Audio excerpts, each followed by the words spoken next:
السلام عليكم، ان شاء الله تكونوا بخير. اذا الوصفه تاع اليوم غادي تكون وصفه المبسس.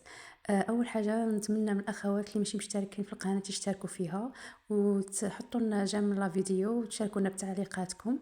واول حاجه نبداو بها هي المكونات.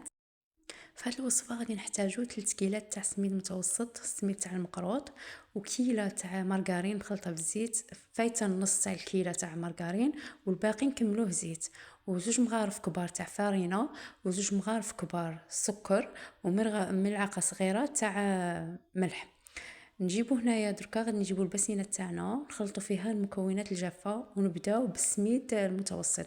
نحطوا هذوك 3 كيلات تاعنا، وكما قلنا هذا السميد تاع المقروط، سميد متوسط ماشي الخشين. نحطوا 3 كيلات ونزيدوا عليها زوج مغارف كبار تاع فارينه، وزوج مغارف كبار تاع سكر، وملعقه صغيره تاع ملح. نخلطوا المكونات الجافة تاعنا مليح حتى تدخل مع بعضياتها، ونزيدوا عليها هذيك لا مارغرين اللي كنا ذوبناها. اذا المارغرين لازم تكون بارده، ما لازمش تكون سخونه. نسيو ندخلوا هذاك المارغرين في السميد نتاعنا باطراف الاصابع، ونخلطوه مليح. هذيك المكونات السميد والمارغرين ندخلوها في بعضياتها باش نتحصلوا على عجين كيما تاع المقروط، لازم يكون مبسس. ناخدو هداك المبسس تاعنا، وبعد ما خلطناه نحكوه ما بين يدينا لمدة 5 دقائق. نحكوه مليح باش المكونات يدخلوا مع بعضياتهم كما راهم موضحة في الصورة. بعد ما بسسنا العجينة تاعنا وتحصلنا على الخليط اللي راح نحوسو عليه، غادي نخليوها ترتاح لمدة تروح ما بين 15 دقيقة حتى نص ساعة. نغطيوها ونخليوها ترتاح.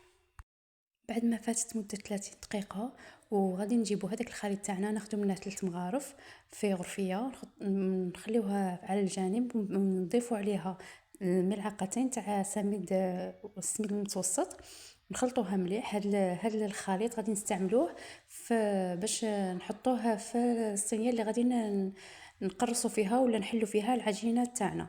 نجيبوا هذيك الصينيه ونرشوا بها بهذاك الخليط، نرشوها به ونحطوها على الجانب. انا هنايا رشيت وحسيت بلي خصها شويه، هي زدت شويه تاع السميد عادي، سميد متوسط، باش العجينه ما تلصقناش كي نجيو نقرصوها في الصينيه. دوكا نبديو نخلطو نزيدو الماء تاعنا. اخذنا هنايا غرفيه تاع ماء، وغادي نبديو نخلطو. بصح الماء ما نزيدوش ضربه واحده، غادي نزيدو عينك ميزانك، نزيدو ونخلطو باش الماء ما يغبناش وما ما تجرالناش العجينه. هنا نبقاو نخلطو بصح باطراف الاصابع، ما لازمش ندير كل العجينه تاع المبسس. نخلطو باطراف الاصابع حتى نتحصلوا على العجينه اللي احنا نحوسوا عليها. اذا كيما راه موضح نلموا العجينه تاعنا غير بالاطراف تاع الاصابع، وما نكثروش الماء باش ما يغبناش وما تجرالناش العجينه، حتى نتحصلوا على العجينه اللي احنا باغيينها. كيما راه موضح لازم تكون شويه قاصحه، ما تكونش جاريه. هذا هو السر تاع المبسس، ما نكثرولهاش الماء. وهاد الوصفه والله الا تجي بنينه زعما صراحه. انا من عشاق المبسس، ونبغي هكاش المبسس اللي يذوب في الفم. اذا هنا كما راكم تشوفوا بعد ما لمينا العجينه تاعنا وراها باينه بلي عجينه قاصحه، نبديو نقرصوها في الصينيه تاعنا، ونستعينوا بمغرفه هكا. ولازم كل ما نجيو نقرصوها نضغطوا بالكف تاعنا وبالاصابع باش يلتمنا هذيك العجين، لخاطر شكلها يجي شويه مفركت العجينه تاع المبسس، ما تجيش عجينه متماسكه. نعاونوا رواحنا هنا بالمغرفه باش نليسيو هذاك الوجه تاعها والاطراف. كما راكم تشوفوا كيش راني ندير، غير بشويه ونسعفوا العجينه تاعنا ونخدموها بالاطراف تاع الاصابع تاعنا بالمغرفه كما راكم تشوفوا. هنا بعد ما كملنا التقراص تاعها حطيناها في اللوح اللي غادي يساعدنا باش نطرحوها في الطاجين اللي كنا سخناه من قبل، الطاجين ولا المقله كما تقولوا، كل واحد مش عارفه كيش يسميوها. نحميوها فوق النار قبل بمده، ونثقبوا العجينه تاعنا ونطرحوها في الطاجين باش تطيب. ونطيبوا كل وجه لمده تاع 6 دقائق هكذا.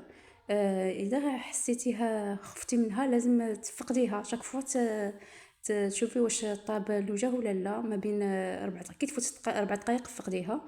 اذا بعد ما طاب الوجه قلبناها على الوجه الثاني، ونخليوها نفس المده باش تطيب. انا كل وجه نطيبه مده 6 دقائق، وهذه هي النتيجه تاعنا. كما راكم تشوفوا جات مبسة والله إلا روعة. المذاق تاعها رائع، بنينة، تذوب في الفم، كيما يحب الخاطر. هذه هي المبسة اللي أنا نبغيها. نقطعوها على الشكل اللي نبغيوه، مثلثات ولا مربعات. واكيد كي نقولوا نبسس نقولوا معاه لاتاي، نديروا واحد البرة تاع لاتاي بالنعناع من الله لله، يجي شباب، يجي مليح للغدا تاع العشيه. حنا بعدا في مغنيه هكذا عندنا في العشيه نديروا مبسس ولا مسمان. هذا المعجنات هادو يجيو ملاح.